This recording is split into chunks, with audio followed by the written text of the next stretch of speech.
6 amalan pembuka pintu rezeki. Menurut Al-Quran dan Sunnah. Amalan pertama. Istighfar. Allah Ta'ala berfirman di dalam surat An-Nuh ayat 10-12 yang artinya, "Maka aku katakan kepada mereka, mohonlah ampun kepada Tuhanmu, sesungguhnya Dia adalah Maha Pengampun, niscaya Dia akan mengirimkan hujan kepadamu dengan lebat, dan membanyakkan harta dan anak-anakmu, dan mengadakan untukmu kebun-kebun dan mengadakan pula di dalamnya, untukmu sungai-sungai."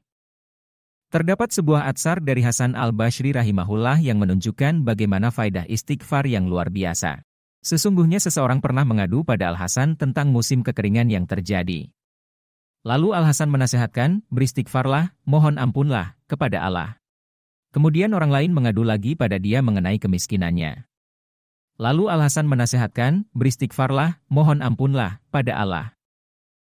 Kemudian orang lain mengadu lagi pada dia mengenai kekeringan dalam lahan, kebunnya. Lalu Al-Hasan menasihatkan, beristighfarlah, mohon ampunlah, pada Allah. Kemudian orang lain mengadu lagi pada dia lantaran hingga ketika itu belum mempunyai anak. Lalu Al-Hasan menasihatkan, beristighfarlah, mohon ampunlah, pada Allah. Kemudian sesudah itu Al-Hasan al-Bashri membacakan surat Nuh pada atas. Amalan kedua. Menjalin silaturahim. Silaturahim adalah menjalin hubungan dengan kerabat yang pernah putus atau terus menjalin yang telah selama ini ada. Dari Abu Hurairah, Nabi Muhammad bersabda yang artinya, siapa yang suka dilapangkan rizkinya dan dipanjangkan umurnya hendaklah dia menyambung silaturahim. Hadis riwayat Bukhari dan Muslim. Kata Imam Nawawi dilapangkan rezeki adalah diluaskan atau diperbanyak rezekinya. Juga bisa maksudnya adalah Allah berkahi rezekinya. Syarah Syahih Muslim, 16/104. Ibnu Hajar dalam Al-Fath menjelaskan, silaturahmi dimaksudkan untuk kerabat, yaitu yang punya hubungan nasab, baik saling mewarisi ataukah tidak. Begitu pula masih ada hubungan mahram ataukah tidak. Amalan ketiga. Memperbanyak sedekah. Allah Ta'ala berfirman dalam Al-Quran surat Saba ayat 39 yang artinya, katakanlah, sesungguhnya Tuhanku melapangkan rezeki bagi siapa yang dikehendakinya di antara hamba-hambanya dan menyempitkan bagi siapa yang dikehendakinya. Dan barang apa saja yang kamu nafkahkan, maka Allah akan menggantinya dan dialah pemberi rezeki yang sebaik-baiknya. Dari Abu Hurairah Nabi Muhammad bersabda yang artinya, sedekah tidaklah mengurangi harta. Hadis riwayat Muslim.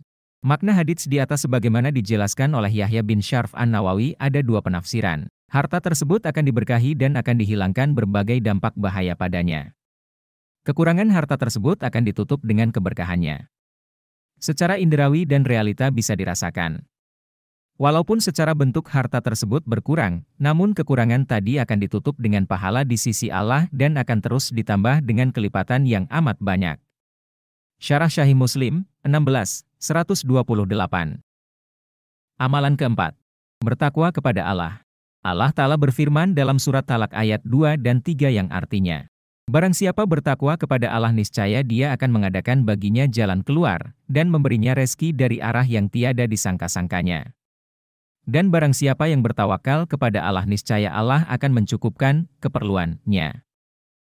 Ibnu Taimiyah memberikan kita penjelasan menarik mengenai pengertian takwa. Beliau berkata, takwa adalah seseorang beramal ketaatan pada Allah atas cahaya petunjuk dari Allah karena mengharap rahmat-Nya dan ia meninggalkan maksiat karena cahaya petunjuk dari Allah karena takut akan siksa-Nya. Tidaklah seseorang dikatakan mendekatkan diri pada Allah selain dengan menjalankan kewajiban yang Allah tetapkan dan menunaikan hal-hal yang sunnah. Allah Ta'ala berfirman di dalam hadis qudsi yang artinya, tidaklah seorang hamba mendekatkan diri padaku dengan amalan wajib yang aku cintai. Dan hambaku senantiasa mendekatkan diri padaku dengan amalan sunnah hingga aku mencintainya. Amalan kelima, menunaikan ibadah haji dan umroh. Dari Abdullah bin Mas'ud Nabi Muhammad bersabda yang artinya, ikutkanlah umrah kepada haji, karena keduanya menghilangkan kemiskinan dan dosa-dosa sebagaimana pembakaran menghilangkan karat pada besi, emas, dan perak. Hadis riwayat An-Nasai, Tirmidzi dan Ahmad. Amalan keenam, memperbanyak doa. Doa yang diajarkan oleh Nabi Muhammad, dari hadits Ummu Salamah, ia menyatakan, setiap Nabi Muhammad melakukan sholat subuh, setelah salam, beliau membaca doa berikut yang artinya, ya Allah, sungguh aku memohon kepadamu ilmu yang bermanfaat, bagi diriku dan orang lain, rizki yang halal dan amal yang diterima di sisi MU dan mendapatkan ganjaran yang baik. Hadis riwayat Ibnu Majah dan Ahmad. Doa lainnya dari hadits Ali, Nabi Muhammad pernah mengajarkan doa berikut yang artinya, Ya Allah, cukupkanlah aku dengan yang halal dan jauhkanlah aku dari yang haram, dan cukupkanlah aku dengan karuniamu dari bergantung pada selain MU. Hadis riwayat